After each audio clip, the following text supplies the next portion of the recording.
Assalamualaikum warahmatullahi wabarakatuh. Kita jumpa kembali anak-anak di pelajaran tema 8 ya sekarang. Sesudah UTS, sesudah PTS, kita mulai lagi pelajarannya.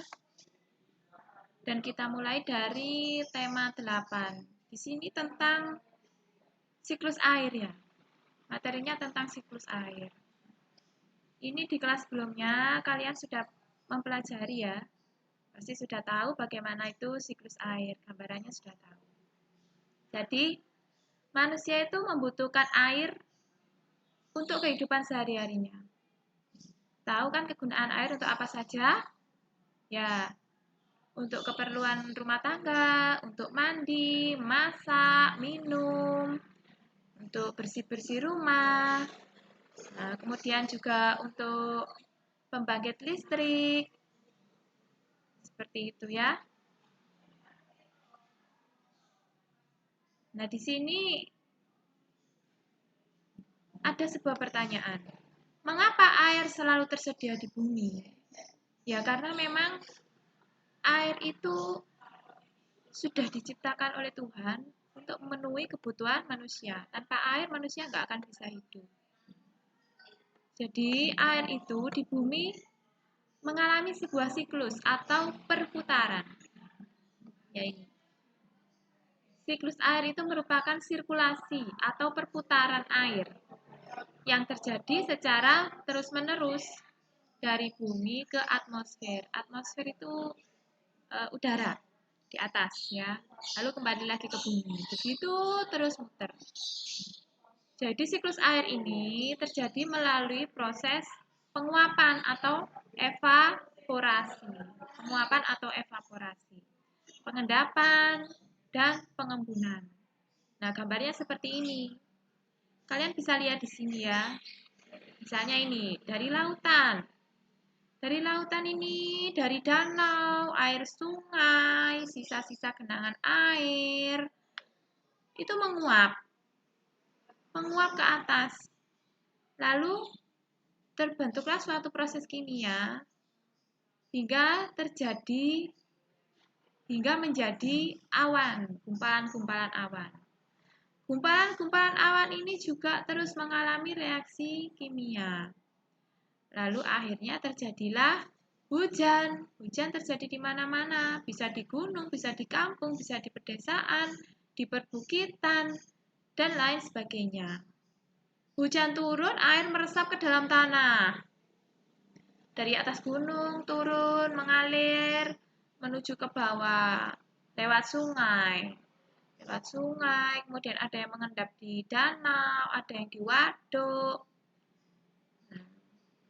ada yang jadi sumber air lagi. Nah, seperti itu sampai mengalir menuju ke muara sungai dan berakhir di laut lagi. Begitu terus berputar sampai terjadi hujan lagi. Maaf, seperti itu ya. Nah, ini dia yang Budina katakan tadi. Air di laut, sungai, dan danau menguap akibat panas dari sinar matahari. Jadi, proses penguapan air dibantu oleh sinar matahari. Proses penguapan disebut evaporasi. Nah, selain air tadi, tumbuhan juga mengeluarkan uap air ke udara. Uap air dari permukaan bumi naik dan berkumpul di udara. Lama-lama udara tidak dapat lagi menampung uap air.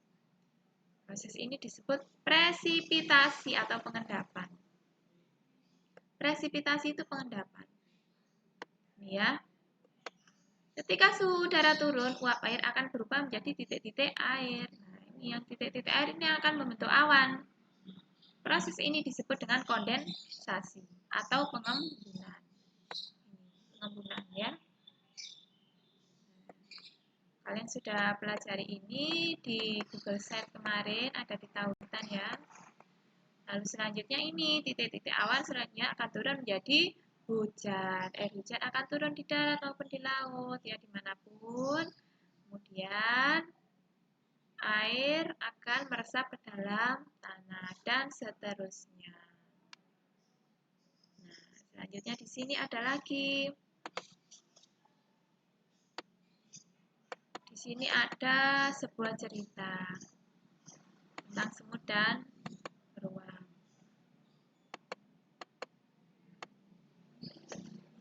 Kita lewati saja ya ini ya. Baca cerita kalian pasti sudah paham. Pembelajaran 3. Rumah bentang Ulu Palin. Di sini tentang rumah adat yang ada di Kapuas Hulu atau di Kalimantan Barat. Rumah betang ini berukuran panjangnya 268 meter, jadi sangat panjang. Bisa dibayangkan ukurannya panjang itu saja segini. Banyak sekali ya. Tingginya 5-6 meter. Dan memiliki 53 bilik rumah. Nah ini. Jadi satu rumah sangat panjang ya. Panjang sekali 268 meter dari depan ke belakang. Ratusan meter loh ya. Ini dihuni oleh lebih dari 500 jiwa, terdiri dari sekitar 130 kepala keluarga. Rumah ini pertama kali didirikan oleh komunitas Tamambalo Apalin pada tahun 1800-an. Wah, sudah berapa abad yang lalu ya? Sudah lama sekali ini. Kemudian rumah betang ini pernah diperbaiki pada tahun 1940-an karena kebakaran. Rumah betang ini juga telah 3 kali berpindah lokasi karena menyesuaikan dengan perubahan alur Sungai Ulu dan Sungai Nyabau akibat erosi. Jadi seperti ini. Kira-kira kalian kalau mau foto-foto yang lebih jelas bisa langsung ketik di Google ya. Rumah betang Ulu Palin. Ketik di Google, nanti akan muncul bagaimana foto-fotonya.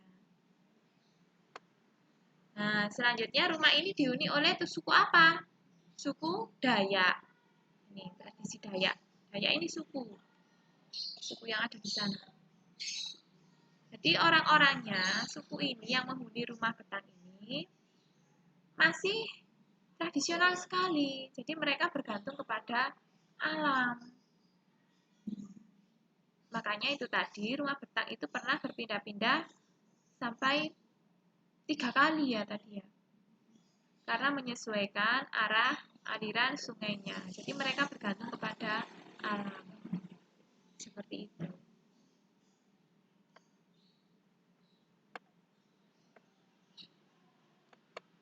Selanjutnya di sini, ini nanti tugasnya ya kalian kerjakan. Nah ini, keragaman budaya bangsa di wilayah Indonesia. Jadi di bangsa Indonesia itu, bangsa Indonesia memiliki beragam bahasa, beragam rumah adat, suku, alat musik, lagu daerah, tarian daerah, dan sebagainya. Banyak sekali budaya bangsa Indonesia.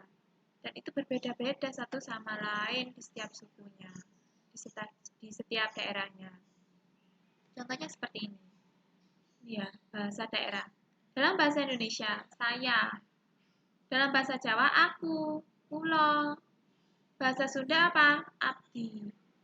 Bahasa Bataknya, aku. Bahasa Papuanya, sa. Kalau Gresik apa Gresik? Gresik apa?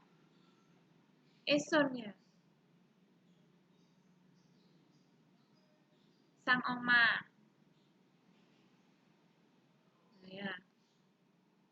Itu satu Jawa saja sudah berbeda-beda. Apalagi yang luar Jawa. Kemudian rumah adat. Rumah adat juga demikian. Banyak sekali ini ya. Rumah adat di setiap daerah. Ini. Kalau di Jawa apa? Joglo. Ya. Rumah Joglo, Jawa Timur. Sini. Ini ya. Jawa Timur, rumah Joglo. Jawa Barat, Jawa Tengah juga sama Joglo. Jawa, semua Jawa itu Joglo. Jadi kalau kalian mau lihat bagaimana bentuknya, kalian bisa langsung browsing di Google. Ini yang paling unik. Ini unik juga ini. Selain rumah adat yang dibahas tadi, betang tadi yang ada di Kalimantan Barat, miliknya suku Dayak, ini ada lagi Honai. milik warga Papua dan Papua Barat. Jadi Honai ini kayak itu atapnya kayak jerami gitu kan. Dia terbuat dari ijuk juga kadang. Itu kayak apa? Gini bentuknya. Nanti lihat aja di Google langsung. Kalian search di Google, ketik Honai, akan muncul gambar-gambar rumah adatnya. Pakaian adat pun demikian. Beragam pakaian adat yang ada di Indonesia. Sebutannya pun macam-macam. Ini kalau Jawa Timur pesaan ya. Tapi bisa juga kadang kebaya. Disandingkan dengan kebaya perempuannya.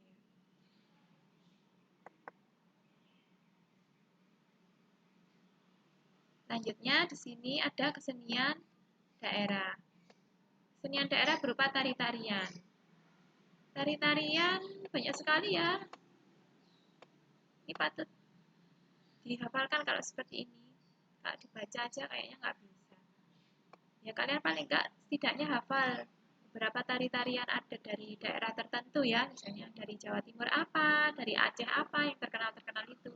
Dari Bali ya yang terkenal apa, Jawa Barat. Gitu. Seperti itu. Tari-tarian yang terkenal itu dihafalkan. Nah, selanjutnya di sini jenis usaha dengan mengolah sumber daya alam. Usahanya apa yang bisa diperoleh dari alam? Banyak sekali ya. Tadi ada perkebunan teh. Tadi ya. Perkebunan ini biasanya ada di daerah pedesaan atau bukit-bukit. Kalau dataran tinggi ya, di kota Malang sana, di Batu, itu banyak sekali.